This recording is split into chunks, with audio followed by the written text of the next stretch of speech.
In this video, I will show you the fastest ways to troubleshoot errors in Canva step by step.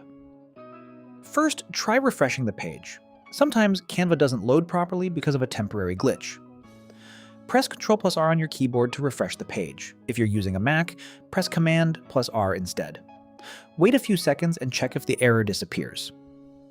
If the issue is still there, the next thing to check is your internet connection. Open a new tab and search for Speed Test. Run a quick test and make sure your connection is stable.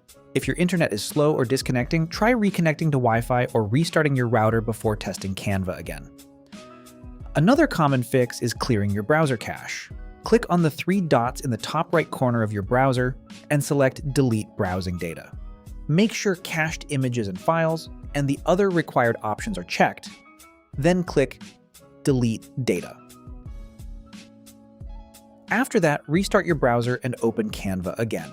If Canva still isn't working, the problem may be from Canva's servers. Search for Canva Down on Google and open websites like Down Detector or Canva's official status page to check if there's a server outage. If other users are reporting issues too, you'll simply need to wait until Canva fixes the problem. If you found this video helpful, subscribe to our channel.